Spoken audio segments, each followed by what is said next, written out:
Guys ഞാനിപ്പോൾ ഉള്ളത് കെമ്പഗൗഡ അല്ലെങ്കിൽ മെജസ്റ്റിക് ബസ് സ്റ്റേഷനിലാണ് കേട്ടോ.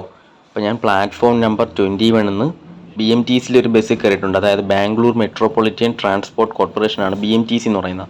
ഇവിടെ നിന്ന് ഉള്ള ബസ് ഞാൻ കയറിയിട്ടുണ്ട്. ബാംഗ്ലൂർ ഈ ഒരു കെമ്പഗൗഡ ബസ് സ്റ്റേഷൻ അല്ലാതെ തന്നെ വേറൊരു ബസ് സ്റ്റേഷനും കൂടെ ഉണ്ട്. അതാണ് സാറ്റലൈറ്റ് ബസ് സ്റ്റേഷൻ എന്ന് പറയുന്നത്. ഈ സാറ്റലൈറ്റ് ബസ് സ്റ്റേഷനാണ് KSRTC, അതായത് കർണാടക സ്റ്റേറ്റ് റോഡ് ട്രാൻസ്പോർട്ട് കോർപ്പറേഷൻ്റെ ബസ്സുകളൊക്കെ ഉള്ളത്. അപ്പോൾ ഈ രണ്ട് ബസ് സ്റ്റേഷനെയും കണക്ട് ചെയ്തുകൊണ്ട് ഒരുപാട് ഷട്ടിൽ ബസ് സർവീസൊക്കെ ഉണ്ട് കേട്ടോ ഗൈസ്. അപ്പം ഞാനിപ്പോൾ നിൽക്കുന്നത് ഞാൻ പോകാനായിട്ട് പോകുന്നത്, അതായത് ഞാൻ എടുത്തിട്ടുള്ള ഹോട്ടലിലാണ് കേട്ടോ. അപ്പം ഞാൻ ഇവിടെ നിന്ന് ഒന്ന് റെസ്റ്റ് ചെയ്തിട്ട് അടുത്ത ഇനി വെളിയിലോട്ടൊന്ന് പാർക്കിലോട്ടും ഫുഡ് കഴിക്കാനും ഒക്കെ ഒന്ന് പോകാൻ പോവുകയാണ്. റൂമും കാര്യങ്ങളെല്ലാം നല്ല അടിപൊളിയാണ് കേട്ടോ. Booking.com ആപ്പിൽ നിന്ന് എൻ്റെ ഒരു ഫ്രണ്ട് ഗൗതമാണിത് ബുക്ക് ചെയ്ത് തന്നിട്ടുള്ളത് ഗൈസ്. അപ്പോൾ ഫുഡ് സ്പോട്ടിൽ പോയിട്ട് ഫുഡ് എങ്ങനെയുണ്ടെന്ന് നോക്കാം.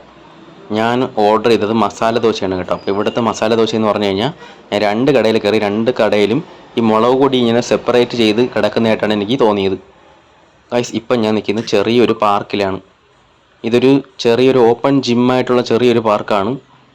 ഇവിടെ അങ്ങനെ കുറച്ച് പേരൊക്കെ വരാറുള്ളൂ ഗൈസ്. അങ്ങനെ പിന്നെയും ട്രാഫിക്കിൽ പെട്ട് നിൽക്കുവാണേ. ഇവിടെ ഇത് സ്ഥിരം പരിപാടിയാണ് കേട്ടോ.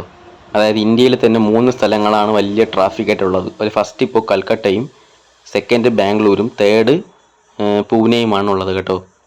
ഇനി അടുത്തത് ഞാനിപ്പോൾ പൊയ്ക്കൊണ്ടിരിക്കുന്നത് വീണ്ടും കെമ്പഗൗഡ ബസ് സ്റ്റേഷനിലേക്കാണ് ഗൈസ്. വൈകുന്നേരമായപ്പോൾ നല്ല മഴ പെയ്തു. മഴയും ഫുൾ ട്രാഫിക്കും തിരക്കുമാണ് ഇവിടെ ഗൈസ്. ഇവിടുത്തെ ഒരു പ്രത്യേകത എന്ന് പറഞ്ഞു കഴിഞ്ഞാൽ ഇവിടെ നമ്മൾ നോക്കി നിൽക്കെ തന്നെ 2-3 ബസ്സുകളാണ് ഓരോ സെക്കൻഡിൽ വന്നുകൊണ്ടിരിക്കുന്നത്.